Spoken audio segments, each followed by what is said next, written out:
Good day mga sir, mga ma'am, mga ating mga kuya, mga chong, mga chang, mga ninong, mga ninang at syempre sa inyo mga ka-iBags. Ako naman si Kuya iBags, Kuya Ariel, at welcome sa ating munting channel. Isang Nike Convention Low na nabili ko sa ukay-ukay last year. Ngayon na i-customize natin for the first time magko-customize tayo ng shoes. At talaga namang namadilaw-dilaw na ang midsole ito. Kaya papuputiin muna natin to gamit ang isang product na nabili ko sa Lazada. So mga ka-iBags, samahan nyo akong i-customize ang Nike Convention Low natin na to. At sana magawa ko naman ng maayos kahit ito ay first time ko lang gagawin. So tara na mga ka-iBags, let's do this.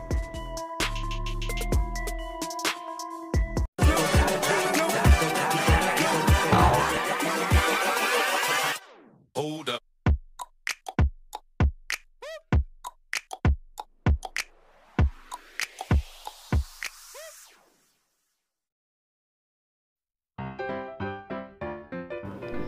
So mula dito mga ka-iBags, papuputiin muna natin yung midsole ng sapatos natin gamit tong nabili kong product sa Lazada. At syempre bago natin i-apply ang solution na to, dapat make sure na bagong linis o malinis na yung sapatos niyo para mas maganda yung effect ng solution. At sa pagpahid naman ng solution na to, dapat banayad lang, wag nating ididiin yung brush. Yan. Pagkatapos ng apply ng solution, balutan natin ng cling wrap. And then, ibibilad ko siya ng 30 minutes to 1 hour each side. At ang pagputi ng midsole o yung level ng pagputi ng midsole, depende yan sa inyo kung ilang beses nyo siyang a-applyan ng solution na to.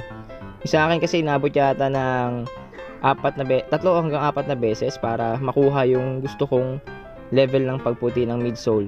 So nasa sa inyo po yan mga ka-iBags kung gaano katagal ninyo siyang a-applyan or ibibilad din sa araw.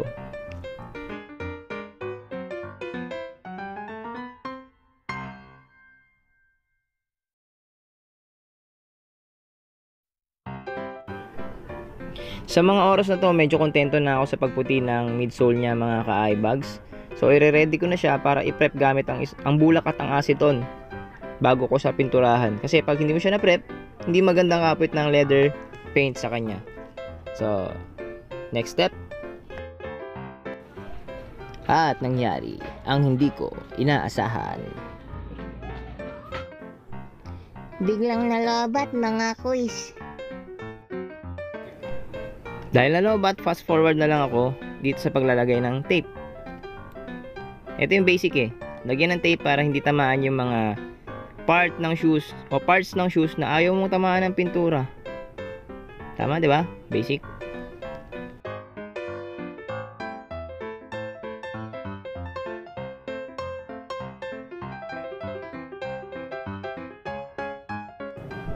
At eto na, sisimulan ko ng magkulay.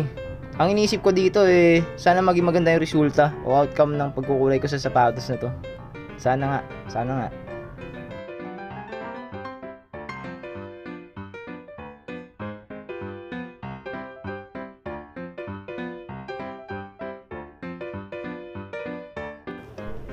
Buti na lang din may blower ako kasi kung wala, ang tagal matuyo nito.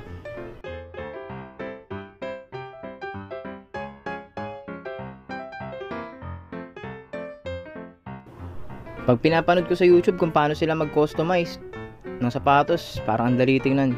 Pero pag ikaw na pala gumagawa nito, medyo nakakakuba rin, no?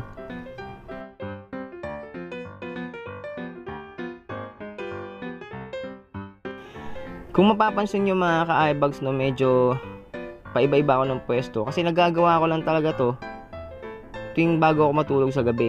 May trabaho kasi tayo mga ka-iBags kaya medyo tumagal ang paggawa ko nito. Halos kulang-kulang 1 buwan bago ko siya natapos. Hindi ko kasi matutukan to ng isang upuan o isang araw lang.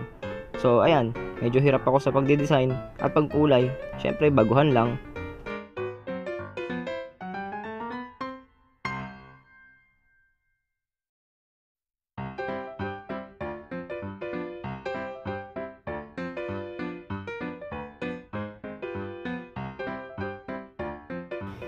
Itong part na to ng pagdedetalye ng maliliit na detalye, medyo masakit talaga to sa kamay mga ka-iBags. At chinaga ko lang talaga to gamit ang toothpick.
Bale, nilagyan ko na rin ng konting disenyo gamit ang Sharpie pen. Mga lining lang naman sa mga sides or mga gilid ng mga tahi.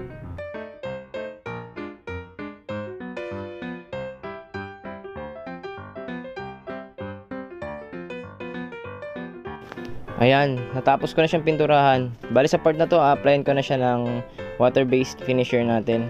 So, para matapos na ng tuluyan tong sapatos na to at magamit ko na rin.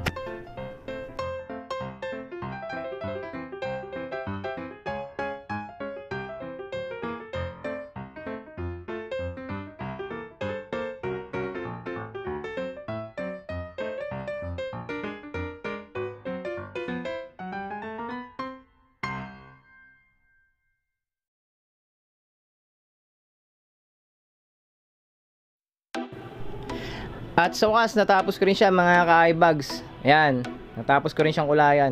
Medyo nahirapan tayo kasi alam niyo naman, baguhan lang tayo, bagito lang tayo sa gantong larangan. Sana walang araw mas humusay tayo kahit papaano, pa konti-konti, mas humusay at mas bumilis tayo sa paggawa ng gantong pagkukulay ng sapatos. Yan, ito siya ngayon mga ka-eyebags. Bale, ang colorway na to mga ka-eyebags ay tribute ko sa idol nating lahat na si Black Mamba, Kobe Bryant. Idol, para sa'yo to. Oo nga pala ka-eyebags, kung bago ka lang sa channel natin, please, pakiclick ang mga to. Like, subscribe at notification bell para lagi kayong notified sa mga susunod pa nating vlogs kagaya nito, Ukay-Ukay Vlogs at RSF Vlogs natin. At pakishare na rin po mga ka-eyebags. Malaking tulong po to para sa pag-improve ng munti nating channel. Maraming salamat mga ka-eyebags. Good day at God bless sa inyong lahat. See you again.